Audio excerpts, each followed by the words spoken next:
નેવ શબ્દ ઝડપ. Ready start. ફકરો.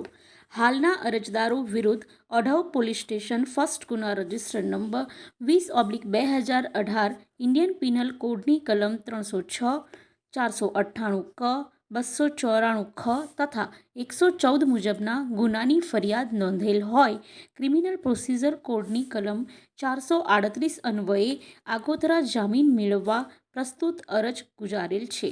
ફકરો. અરજદાર તરફે વિદ્વાન વકીલ શ્રી બારોટને સાંભળ્યા તેઓએ મુખ્યત્વે અરજીની હકીકતોને દલીલ સ્વરૂપે દોહરાવેલ છે અને વિશેષમાં એવી રજૂઆત છે કે આ કામે તપાસ કરનાર અમલદારે ઈપી કોડની કલમ 306 ને રદ કરવાનો report additional chief metropolitan magistrate શ્રીની કોર્ટને રજૂ કરેલ છે અને ઈપી કોડની કલમ 302નો ઉમેરો કરવો રિપોર્ટ કરેલ છે. તે જોતાં હાલના અરજદારો સામે હાલ કોઈ ગુનો બનતો નથી. બંને અરજદારો ડીસા તાલુકાના ખેટવા મુકામે રહે છે. તેઓ ક્યારેય અમદાવાદ મરણ જનાર સાથે રહેલ નથી. આમ આ ગુનામાં હાલના અરજદારોની સીધી કે આડકતરી રીતે કોઈ સંડોવણી નથી. મરણ જનારના લગ્ન સને 2008માં થયેલા એટલે 10 વર્ષ ઉપરાંતનું લગ્ન જીવન છે. બંને અરજદારો મરણ જનારના સાસુ સસરા થાય છે તથા અરજદારો કોઈ ગુનાહિત ભૂતકાળ ધરાવતા નથી. તપાસના કામે સાથ સહકાર આપવાની ખાતરી આપતા કોઈ આગોતરા જામીન ઉપર મુક્ત કરવા જણાવેલ છે. ફકરો. સામાવાળા સરકાર તરફે વિદ્વાન એપીપી શ્રીને સાંભળ્યા તેઓની મુખ્યત્વે એવી રજૂઆત છે કે આ કામના અરજદારના પુત્ર મરણ જનાર દુર્ગાબેનને તેણીની જાણ બહાર જમવામાં ઝેર આપી તેણીનું મોત નિપજાવેલ છે.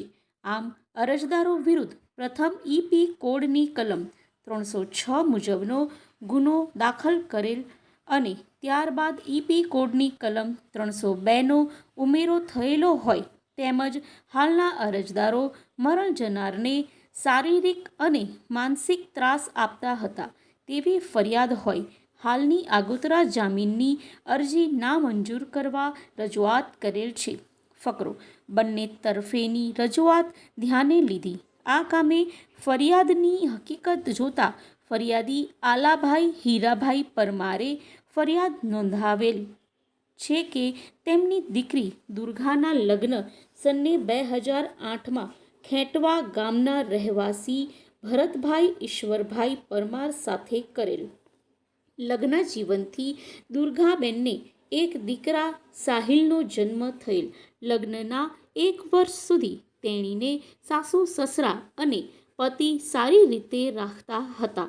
ત્યારબાદ તેણીને મારઝૂડ કરી શારીરિક અને માનસિક ત્રાસ આપવાનું શરૂ કરેલું અને ઢોરનું છાણ તથા ચારો લેવા બાબતે અવારનવાર મેણા ટોળા મારી તેણીના સાસુ તેની સાથે ઝઘડો કરતા અને તેનો પતિ ભરતભાઈ માતાનું ઉપરાણું લઈને મારઝૂડ કરતો અને મરણ જનારને દુર્ગાને તેના સસરા તારા બાપને કંઈ ખબર પડતી નથી, તારી શું જરૂર છે અહીં, તું અમારા લાયક નથી અને તને અહીં કેમ નાખી છે તેવા મેણા ટોણા મારતા અને પોતાની દીકરીનો ઘર સંસાર ન બગડે તે માટે દુર્ગા બધું સહન કરતી હતી.